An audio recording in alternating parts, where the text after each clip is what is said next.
Hello everyone, I'm Jay Joshi and welcome to the 37th episode of Learning Java. Today, we'll be learning about double-ended queues, also known as DQs. So, what are these double-ended queues? So, as you know, queues have certain disadvantages. They result in the wastage of memory and storage because let's say I use the front pointer to remove an element from the queue, then I can never use that particular index from where I've used an element to add another element. So thus there's a wastage of memory. So there are two solutions to this. One is a circular queue and one is a double-ended queue. So we'll be looking at what double-ended queues are today. So double-ended queues, also known as DQs, as the name suggests, have two ends. So what does this essentially mean? So as you know, in a normal queue, we have two pointers, a rear pointer and a front pointer. The rear pointer is used to add elements and the front pointer is used to remove elements. So initially in an empty queue, both the rear and the front pointers point towards the 0th index. So the rear queue is used for addition and the front pointer is used for removal. But a double-ended queue is a queue in which the rear pointer can be used for removal of elements as well, and the front pointer can be used for addition of elements as well. So a queue which has two ends is called a double-ended queue. So a double-ended queue, to reiterate again, the rear pointer can be used for both addition and removal of elements, and the front pointer can be used for removal and addition of elements. So for example, I want to add an element 7 over here. So I add the element 7 and the rear pointer goes over there. Now, let's say I want to delete this element 7. So normally I can just increment the front pointer and this element gets deleted. 7 gets deleted. Now, if I want to add this element back, there's no way I can utilize the space again. So if I want to add this element back, what I can do is use the rear variable and I can decrement this.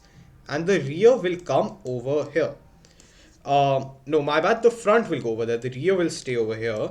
The front pointer can go back. And the front pointer will come back at the 0th index and thus 7 will be added again. So you can see how the front pointer is used for the addition of elements. And in the same way, the rear pointer can be used for the removal of elements. So for example, if I have an element 8 over here and the rear pointer comes over here. If I want to remove this element 8, what I'll have to do is in a normal queue, I'll have to increment this front twice. So the front will come here. But in that case, these two spots will get wasted. So I can use a double-ended queue in which I can just decrement the value of the rear variable and I can come over here so that this 8 we assume gets deleted because wherever the rear pointer points, that place is missing. And the 7 one still stays. So you can see how this rear variable removed this element. So this is how the rear pointer can be used for addition and deletion, and the front pointer can also be used for addition and deletion. Now, in double-ended queues, there are two things: input restricted double-ended queues and output restricted double-ended queues. Input restricted double-ended queues are double-ended queues in which the rear pointer or basically the front pointer cannot add elements. So input is restricted. So in this, the front pointer is restricted. So the front can't add elements. But the rear can delete elements. So the rear can add and delete, but the front can only delete. It cannot add. That's why it's input restricted.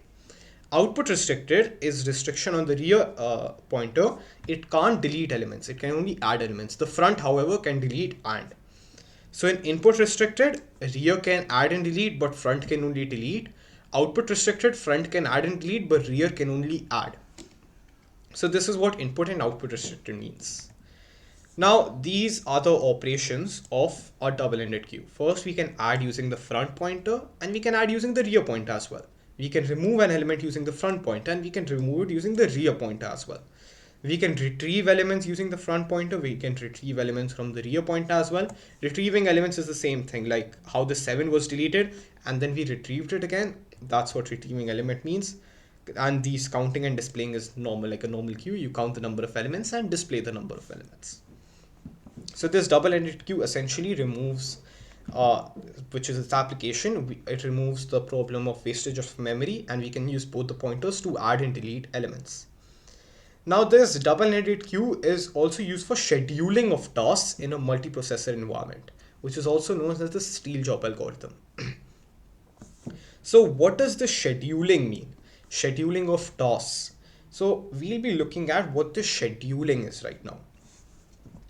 So, scheduling means you schedule something based on some manner.